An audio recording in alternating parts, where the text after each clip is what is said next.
कमी कालावधीमध्ये ही निवडणूक होत आहे. खूप वेळ नाही आपल्या प्रचाराला सुद्धा म्हणा, फॉर्म भरला म्हणा. तुमचे उमेदवार तितके तयार आहेत का? आता नगराध्यक्ष पदापासून ते पूर्ण नगरसेवक पद तुमचे उमेदवार तयार आहेत का? अहो 5 वर्षे वाट बघत होती निवडणूक लागायची, त्यामुळे त्याची चिंता नाही. ठीक. नगराध्यक्ष पदाचा उमेदवार तुमचा ठरलाय की अजून ठरवायचे आहे? आम्ही आता ठरवतो ना, सगळ्यांना विश्वासात घ्यावं लागेल.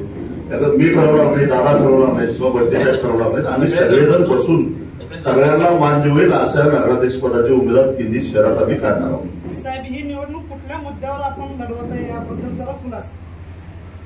सगळ्यात महत्वाचा गोष्ट म्हणजे मगाशी बंटी साहेबांनी सांगितलं तसं भ्रष्टाचार आणि भ्रष्टाचार प्रस्थापितांनी आतापर्यंत नगरपालिकेच्या माध्यमातून जे जे काही धंदे केलेले आहेत, विकास कामाच्या नावाखाली त्याच्यामध्ये झालेला भ्रष्टाचार, घोळ, या सगळ्या मुद्द्यावर आणि ज्या स्थानिक स्वराज्य संस्थेच्या माध्यमातून ज्या सुविधा नागरिकांना मिळायला पाहिजे त्या न होता केवळ राजकारणाचा धंदा किंवा दुकानदारी जे उघडून बसलेले आहेत त्यांची दुकानदारी मोडून काढण्यासाठी आणि शिरोळ तालुका आमच्या बापाचाच असं काही लोकांनी एक गृहीत धरलेला आहे.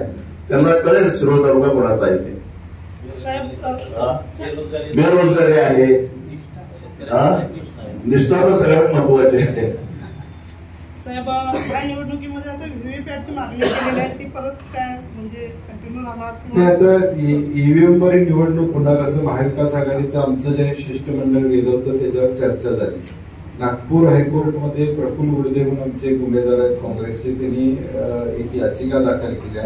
त्यामध्ये निवडणूक आयोगाला नोटीस काढलेली किंवा तुमचं म्हणणं काय नाही तर मग त्या डायरेक्टवर घ्या असं हायकोर्टाला म्हणतात. आता त्याच्या निकालाची वाट बघतोय आपण, निकाल काय होते.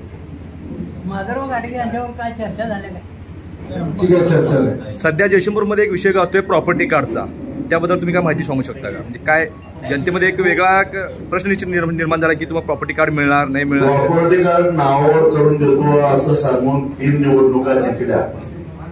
त्या काही प्रॉपर्टी कार्ड नावावर झालेलं नाही, पण आम्ही मात्र त्या मुद्द्यावर ठाम आहोत. एकदा 3 वेळा त्यांच्यावर विश्वास ठेवून दाखवला लोकांनी, परंतु साध्य काहीच झालेलं नाही.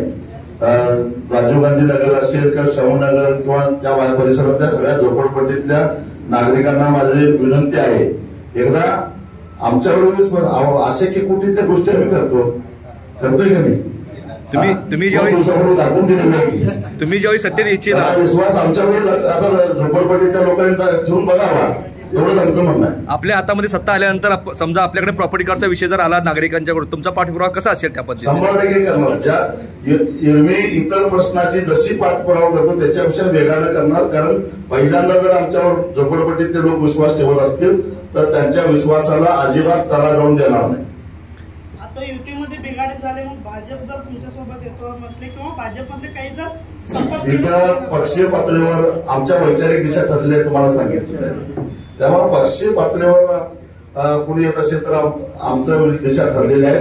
पण जयसिंगपूर असेल, कुरुंदवाड असेल किंवा शिरोळ असेल या स्थानिक मुद्द्यावर इथल्या प्रस्थापितांना विरोध करण्यासाठी म्हणून पक्षीय विचार बाजूला ठेवून कोण येत असतील तर त्याचं आम्ही स्वागत करू. सध्या शिरोळ तालुक्यामध्ये खूप मोठा प्रश्न गाजतोय. गेल्या 3 वर्षापासून विश्वरत्न डॉक्टर बाबासाहेब आंबेडकर पुतळा प्रश्न हा खूप मोठा आहे. त्यांचा आगमन सोहळा असू दे किंवा पुतळा निर्माण करणे हा प्रश्न खूप मोठा आहे. त्या दृष्टिकोनात आपण कोणत्या दृष्टिकोनात आपण बघत आहात, म्हणजे आपल्या सत्तेत आल्यानंतर तुम्ही काय करू शकता त्याबाबत? डॉक्टर बाबासाहेब आंबेडकरांच्या पुतळ्याच्या संदर्भातली आमची भूमिका सगळ्यांची स्पष्ट आहे आणि आमचं म्हणणं असं आहे की त्याचं राजकारण करून काही लोकांनी केवळ दिशाभूल करण्याचा प्रयत्न केला आहे. पण जी पुतळा समिती आहे ते पुतळा समिती आमच्या बरोबर आहे आणि पुतळा समितीच्या विचाराप्रमाणेच आम्ही त्याच्या पद्धतीनं पाठपुरावा करणार आहोत. पुतळा समितीनं हायकोर्टामध्ये सुद्धा याचिका दाखल केली आहे आणि त्याबद्दल कोर्टाच्या आदेशाप्रमाणे किंवा कोर्ट काय सांगेल आणि पुतळा समिती म्हणजे ही तालुक्यातल्या सगळ्या खरं बाबासाहेबांचे जे काय अनुयायी आहेत, सच्चे अनुयायी आहेत, त्यांनी स्थापन केलेली पुतळा समिती आहे आणि त्यांच्या सल्ल्यानं तेच ज्या पद्धतीने सांगतील त्या पद्धतीने आमची भूमिका आहे.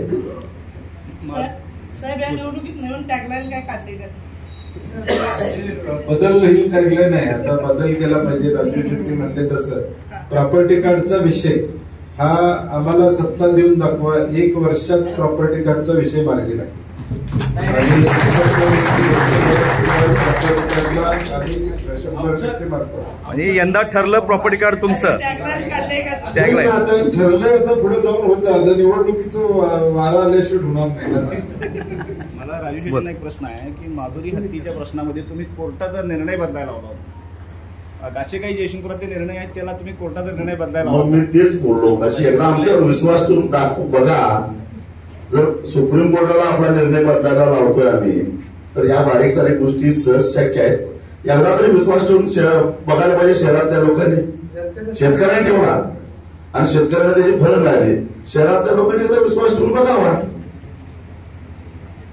भाजपचं आता कमळ गायब झालं अशी चर्चा आहे. ही सुरुवातीचीच अपयश आहे की काय म्हणावं लागेल? आता आम्ही सांगितलंय की ते गायब झाले का काय झाले ते ज्याने त्यानं बघावं. एकदा देशातनच गायब होणार आहे. त्यांच्यापैकी कोण आपल्या संपर्कात आहे का? बघा, जोपर्यंत निर्णय होत नाही तोपर्यंत आम्ही काही सांगणार नाही. पण मी काय सांगितलं की जे कोणी येतील त्या सगळ्यांना बरोबर घ्यायची तयारी आहे. पक्षी जोडे बाजूला ठेवा.